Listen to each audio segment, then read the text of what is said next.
ආයුබෝවන් ඔබ සියලුම දෙනාට. මෙම වීඩියෝවෙන් ගෙන එන්නේ මිථුන ලග්න හිමියන් සඳහා නොවැම්බර් මාසය කොහොමද බලපාන්නේ කියලා. නොවැම්බර් මාසය තුලදී ග්‍රහමාරු ග්‍රහ චලිතයන් කීපයක්ම සිද්ධ වෙනවා. ඒ අතරට ග්‍රහයන් වක්‍ර වීම, නිවෘත්ත වීම ආදියද ඇතුළත්. ඉතින් මේ ග්‍රහමාරු ග්‍රහ චලිත හේතුවෙන් මිථුන ලග්න හිමි ඔබගේ දෛවය වෙනස් වන්නේ කොහොමද? එහෙමත් නැත්නම් ඔබට ලැබෙන හොඳ නරක යහපත අයහපත තීරණය වෙන්නේ කොහොමද කියලා තමයි මේ වීඩියෝවෙන් විග්‍රහ කරන්නේ. ඉතින් මෙවැනි වටිනා ජ්‍යොතිෂමය කරුණු කාරණා සහිත වීඩියෝ එක්කල සැනින් ඔබ වෙත ලබා ගැනීම සඳහා ජයසිඳු ජ්‍යොතිෂ නාලිකාව දැන්ම subscribe කරන්න. ඒ විතරක් නෙවෙයි bell notification button එකද on කරන්න අමතක කරන්න එපා. හොඳයි. දැන් අපි යමු වීඩියෝවට. ඉතින් මිථුන ලග්න හිමි ඔබගේ ලග්නාධිපති බුධ ග්‍රහයා මේ මාසයේ ආරම්භයේදීම වෘශ්චික රාශිය තුල තමයි රැඳී පවතින්නේ. වෘශ්චික රාශිය කියන්නේ මිථුන ලග්න හිමි ඔබගේ 6 වැන්න. ඉතින් 6 වැන්නේ අඟහරු ග්‍රහයාත් සමග සංයෝග වෙලා තමයි මේ ඔබගේ ලග්නාධිපති බුධ ග්‍රහයා මේ මාසය ආරම්භ කරන්නේ. ඉතින් මේ කාලය තුලදී ඔබ ඔබගේ ඉවසීම ආරක්ෂා කර ගන්න ඕන. මොකද අඟහරු ග්‍රහයාගේ කෝපය එහෙමත් නැත්නම් ඔහුගේ ආවේගශීලී බව ඔබගේ චරිතයට ආරූඪ වන කාලයක් තමයි මේ නොවැම්බර් මාසය. ඉතින් නොවැම්බර් 10 වෙනිදා ඔබගේ ලග්නාධිපති බුධ ග්‍රහයා වක්‍ර වීමට පටන් ගන්නවා. පසුව නොවැම්බර් 24 වෙනිදා ඔබගේ පස්වැන්න තුළට ගෝචරය වීම සිද්ධ කරනවා. ඉතින් 6 වැන්නේ ඉඳන් පස්වැන්නට පසුපසට තමයි මේ වක්‍ර වූ ග්‍රහයා ගමන් කරන්නේ. එය තමයි ස්වභාවය. ඉතින් මම කිව්වනේ මේ මාසයේදී ඉවසීම ප්‍රගුණ කරන්න කියලා. ඒ විතරක් නෙමෙයි මේ අඟහරු ග්‍රහයත් එක්ක මේ සංයෝග වෙලා සිටීමෙන් ඔබට වාසිසාගත තත්ත්වයක්ද නිර්මාණය වෙනවා.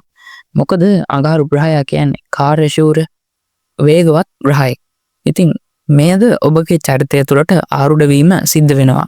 ඔබ ඊට කාර්යක්ෂම ඔබගේ වැඩ කටයුතු කිරීම මෙහිදී පෙන්눔 කරනවා. නමුත් අර මා කලින් පැවසු ඉවසීම යන කාරණාව ඔබ ආරක්ෂා කරගනිමින් මෙම කාර්යශූර බවත් ප්‍රයෝජනයට ගනිමින් ඔබගේ වැඩ කටයුතු ටික ඔබට මේ මාසය තුලදී ඉතාමත්ම සාර්ථකව කරගන්න පුළුවන් වෙනවා. ඒ වගේම ඔබගේ දෙවැන්න තුල ගුරු ග්‍රහයා මේ වන විට ගෝචර වෙමින් පවතිනවා. නොවැම්බර් 12 වෙනිදා ගුරු ග්‍රහයා වක්‍ර වීමට පටන් ගන්නවා. නමුත් මේ මාසයේ ආරම්භයේ සිට නොවැම්බර් 12 දක්වා කාලය තුල ගුරු ග්‍රහයා මේ කටක රාශිය තුල උච්ච බලයෙන් තමයි ගත වෙන්නේ. නොවැම්බර් 12 ග්‍රහයා වක්‍ර වීමට පටන් ගන්නවා. එහිදී තරමක් ඔබගේ පවුල එහෙමත් නැත්නම් ඔබගේ පවුලේ සමගිය සතුට සම්බන්ධයෙන් ඔබ සුපරීක්ෂාකාරීව සිටිය යුතුයි. මෙහිදී පවුලේ අන් අය සමග ඉවසීමෙන් කටයුතු කළ යුතුයි. ඒ වගේම ඔබගේ ධනය පරිහරණය කිරීමේදීද ඔබ සුපරීක්ෂාකාරීව කටයුතු කරන්න. මොකද මේ වක්‍ර වූ ග්‍රහයා ඔබට නොසිතූ විරූ ආදී ප්‍රතිඵල ළඟා කර දීමට හැකියාව පවතිනවා. මොකද මෙම ග්‍රහ තත්ත්වයේ සැබෑම ප්‍රතිඵලය අධ්‍යයනය කිරීමට නම් ඔබගේ තම තමන්ගේ ජන්ම පත්‍රයද තිබිය යුතුයි. එසේ නොමැතිව මෙම ප්‍රතිඵලය ඔබට යහපත් වන්නේද අයහපත් වන්නේද ප්‍රකාශ කිරීම අපහසුයි. කෙසේ නමුත් මා පැවසු ශේෂ්ත්‍රයන් වල විශේෂයෙන් ඔබගේ පවුල, ඔබගේ තැන්පත් ධනය ආදී කරුණු පිළිබඳව ඔබ සැලකිලිමත්ව සිටින්න. මෙය එක්තරා මිථුන ලග්න හිමියන් පිරිසකට යහපත් වෙන්න තවත් මිථුන ලග්න හිමියන් පිරිසකට අයහපත් වීමටද හැකියාව පවතිනවා. එය සම්පූර්ණයෙන්ම රඳා පවතින්නේ ඔබගේ උත්පත්ති ජන්ම කේන්ද්‍රය තුළ පිහිටීම අනුව. ඉතින් ඒ පිළිබඳව සැලකිලිමත් වෙමින් මේ මාසය සැලසුම් කරගන්නා ලෙසයි මම ඔබගෙන් ඉල්ලා සිටින්නේ. ඒ වගේම කේතු ග්‍රහයා ඔබගේ 3 වැන්නේද රාහු ග්‍රහයා ඔබගේ 9 වැන්න තුල චන්ද්‍රයා සමග සංයෝගය වෙලා තමයි මේ මාසය පවතින්නේ. ඉතින් කේතු ග්‍රහයා 3 වැන්නේ පවතින මේ කාලේ ඔබගේ හැකියාවන් යම්තාක් දුරකට සංගවාගෙන සිටින ආකාරයක් පෙන්눔 කරනවා. මොකද කේතු කියන්නේ හකුළුවන සුළු ග්‍රහයෙක්. එහෙමත් නැත්නම් පිටට පෙන්වන්නේ නැහැ. ඔහේ තියාගෙන සංගවාගෙන සිටිනවා. ඉතින් එම தත්ත්වය හඳුනාගෙන ඔබගේ හැකියාවන් පිටතට ප්‍රදර්ශනය කරමින් ඔබගේ හැකියාවන්ගෙන් නිසියාකාර ප්‍රයෝජනය ලබා ගන්නා ලෙස මම මිථුන ලග්න හිමියන්ට මතක් කරනවා. මොකද මේ ග්‍රහ මාරුව හේතුවෙන් ඔබගේ හැකියාවන් යම් තාක් දුරකට සැඟවිලා තමයි පවතින්නේ. එය හොඳින්ම සිතට අරගන්න. ඒ වගේම මම කිව්වනේ 9 වෙන්නේ රාහු ග්‍රහයා ගෝචර වෙන කාලයක් කියලා.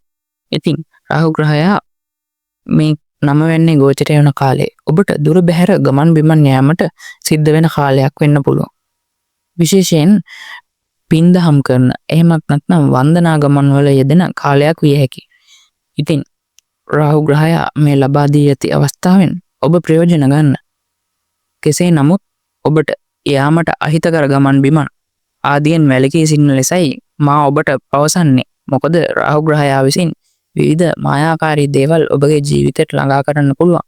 ඒ නිසා ගමන් බිමන්වත් යහපත් අයහපත් ලෙස තෝරා බේරාගෙන ඔබට ඵල ප්‍රයෝජනයක් ඇති ගමන් බිමන් පමණක් ඔබගේ දිනචර්යාවට එකතු කර ගන්නා ලෙස මම ඔබට මතක් කරනවා. ඒ වගේම රවි ග්‍රහයා සහ සිකුරු ග්‍රහයා ඔබගේ පස්වැන්න තුල ගෝචර වෙමින් පවතින කාලයක් තමයි මේක. ඉතින් රවි ග්‍රහයා නොවැම්බර් 17 වෙනිදා ඔබගේ 6 වෙනි තුරට ගෝචර වීම සිද්ධ වෙනවා. ඒ වගේම සිකුරු ග්‍රහයා 27 වෙනිදා ඔබගේ 6 වෙනි තුරට ගෝචර වීම සිදු වෙනවා. නමුත් නොවැම්බර් මාස ආරම්භයේ සිට නොවැම්බර් 17 වෙනිදා තෙක් මෙම රවි සහ සිකුරු ග්‍රහයන් දෙදෙනා ඔබගේ 5 වෙනි තුල සංයෝග වෙලා තමයි පවතින්නේ. ඉතින් මෙය සුබ තත්වයක් ලෙස පෙන්වා දෙන්න පුළුවන්. මොකද තුලා රාශිය කියන්නේ සිකුරුගේම රාශියක්. ඔහු එම රාශිය තුලදී බලවත් වෙලා තමයි ඉන්නේ. ඉතින් සිකුරුගේ මෙම රාශියට රවි ග්‍රහයාත් පැමිණීම ඊටම සුබ තත්වයක් ලෙස පෙන්වා දෙන්න පුළුවන්. මෙහිදී ඔබට ඔබගේ හැකියාවන් එහෙමත් නැත්නම් ඔබගේ අධ්‍යාපනික පැතිකඩ දියුණු කර ගැනීමට ඊටමත්ම සුදුසු අවස්ථාවක්. විශේෂයෙන්ම කලාත්මක කටයුතු සිදු කරන එහෙම වගේම වාණිජමය මුදල් හදා සමග ගනුදෙනු කරන පුද්ගලයන්ට මේ ඊටාත්ම වටිනා අවස්ථාවක්. මොකද සිකුරු ග්‍රහයා විසින් කලාව, මිල මුදල් වගේ දේවල් නිවේදනය කරනවා. ඒ වගේම පස්වැන්න හරහා ඔබගේ ආදරය, ප්‍රේමය පිළිබඳවද නිවේදනය කරනවා. ඉතින් සිකුරු වැනි ආදරයට, ප්‍රේමයට කාරක වන ග්‍රහය ඔබගේ පස්වැන්න තුරට ගෝචරය වීම එම ආදරය, ප්‍රේමය සම්බන්ධ කාරණාවලටද ඊටම යහපත් තත්ත්වයක් පෙන්වුම් කරනවා. ඉතින් මේ පිළිබඳව හොඳින් හිතට අරගෙන ඔබගේ මාසයේ කටයුතු සැලසුම් කරගන්න ලෙස මම මතක් කරනවා. ඒ වගේම ශනි ග්‍රහයා ඔබගේ දසවැන්න තුල ගෝචර වෙමින් තමයි මේ කාලය තුලදී පවතින්නේ. ශනි ග්‍රහයා වක්‍ර චලිතයක් තමයි ඔබගේ දසවැන්න තුල පෙන්වුම් කරන්නේ. නමුත් මේ මාසයේ 29 වෙනිදා ශනි ග්‍රහයා එම වක්‍ර චලිතය නිමා කරමින් නිවෘත තත්වයට එහෙමත් නැත්නම් සුපුරුදු පරිදි ඉදිරියට රාශියේ ඉදිරියට ගමන් කිරීමට පටන් ගන්නවා. මේ වනතුරු වක්‍ර ගමනකින් ගෝචරය වූ ශනි ග්‍රහයා ඔබගේ දසවැන්න තුල හිඳමින් ඔබට ඔබගේ රැකියාව කරන ස්ථානයේ යම් යම් අපහසුතා, දුෂ්කරතා ආදිය නිර්මාණය කර තිබෙන්නට පුළුවන්. මෙම තත්වයේද වඩාත් හොඳින්ම සලකා බැලිය යුත්තේ ඔබගේ උත්පත්ති ජන්ම කේන්ද්‍රය අනුව. මා මේ පවසන්නේ පොදු පලාපලයක් වන අතර මෙහිදී පොදුවේ මිථුන ලග්න හිමියන්ට රැකියාවේ දුෂ්කරතා වගේ දේවල් මතුවෙන්න පුළුවන්. ඉතින් එම තත්ත්වය නිමා කරමින් නොවැම්බර් මාසයේ 29 වෙනිදා ශනි ග්‍රහයා නිවෘත භාවයට පත්වීමට පටන් ගන්නවා. ඉතින් මා මේ පැවසුවේ පොදු පලාපල තත්ත්වයක් වන අතර මිථුන ලග්න හිමියන් විසින් මෙය ඉතා සිහි බුද්ධියෙන් විමසා බලා ඔබගේ මෙම නොවැම්බර් මාසය සැලසුම් කර ගන්නා ලෙස මම ඉල්ලා සිටිනවා.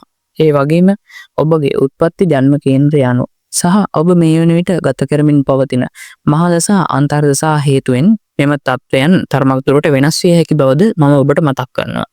ඉතින් ඔබගේ ජීවිතයට පැමිණෙන කරදර, බාධක, කම්කටොළු වලට මුහුණ දීමට අවශ්‍ය හැකියාව, ශක්තිය, ධෛර්යය ඔබට ලැබේවයි මම ප්‍රාර්ථනා කරනවා. ඒ වගේම ඔබ සියලුම දෙනාට ජයෙන් ජයම වේවා.